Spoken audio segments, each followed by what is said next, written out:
지금 두산이 굉장히 바쁜 움직임을 보이면서 사실 저도 이제 박찬호 선수 영상을 올리고 외출을 했는데 급하게 또 조수행 선수가 바로 터져서 바로 들어왔습니다. 그래서 다시 영상을 찍고 있는데 조수행 선수가 4년 16억에 계약을 했다는 소식이고요. 이 소식은 내부 FA, 두산 내부 FA 1호이자 전체 26시즌 FA의 2호 소식입니다. 그래서 조수행 선수가 4년 총액 최대 16억 원에 두산과 계약을 맺었다는 소식이고 계약금 6억, 연봉 8억, 인센티브 2억이라는 금액의 계약을 맺었습니다. 어쨌든 전체 FA의 2호, 1, 2호가 다 두산에서 나왔다는 게 사실은 좀 두산의 다른 행보가 좀 느껴지는 것 같습니다. 그래서 좀 놀랍고 사실은 두산이 이렇게까지 파격적으로 공격적으로 가고 있다는 게 기분이 또 좋기도 합니다. 그래서 또 이제 조수행 선수까지 계약을 됨으로써 이제 원래 우리 자원이기도 하지만 확실하게 좀 계약이 됨으로써 조수행, 정수빈, 박찬호의 발야구를 또 한번 기대를 해볼 수도 있을 것 같아요. 박찬호 선수도 빠른 선수이기 때문에 조수행 선수도 한 시즌 최다도로 60개를 기록하면서 도루왕이 된 적이 있고 그 시즌에 같이 이제 정수빈 선수가 52개를 기록한 적도 있고 박찬호 선수도 42개까지 기록한 적이 있기 때문에 이 선수들이 모두 빠른 주자들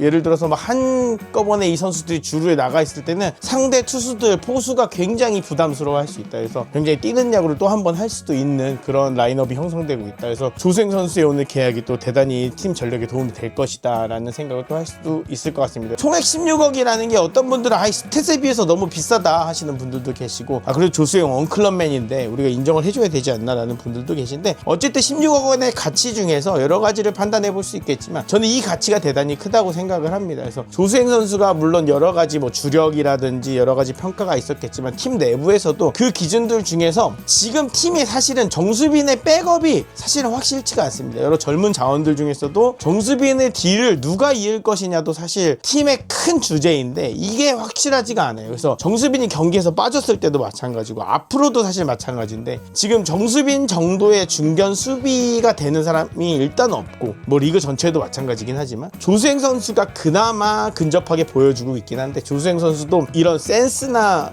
타구 판단에 의해서 한 게 아니라 빠른 발로 어느 정도 따라잡고 있는 수준이거든요. 정수빈 정도의 중견 수비는 어렵지만 그래도 그나마 현재 유일하게 정수빈 선수가 경기에서 빠졌을 때나 경기 후반부에 빠졌을 때 정수빈의 백업 수비나 이런 것들이 가능한 게 아마 팀 내에서는 거의 유일하게 조수행이 아닐까. 거기서 이런 금액들이나 이런 가치들이 나오는 게 아닐까라는 생각을 합니다. 그래서 이거를 좀 따져보면 김대한 선수 얘기를 또 안 해볼 수가 없는데 가슴 아프지만 조수행 선수가 이런 가치를 받은 거에 대해서는 김대한 리스크가 또 어느 정도 작용을 했다. 우리가 김대한을 키워보고 싶었는데 김대한이 사실은 어느 정도 정수빈의 후계자 역할을 해줬어야 되는데 이게 좀 되지 않음으로써 조수행의 필요성이 아직까지도 발생을 하고 있다는 것이죠. 그래서 조수행 선수도 물론 개인적으로도 훌륭한 선수고 가치도 여전히 훌륭하지만 이런 팀 사정에 의해서 좀 더 필요한 가치가 있었다라는 또 판단이 내려지고요. 그러면서 또 역설적으로 제가 말씀을 하나 드리고 싶은 건 그래서 여전히 우리는 케이브가 필요하다는 이야기를 한번 하고 싶어요. 그래서 여전히 케이브의 장타력이나 이런 거 좀 아쉽다고 하시는 분들이 있을 텐데 지금 물론 이제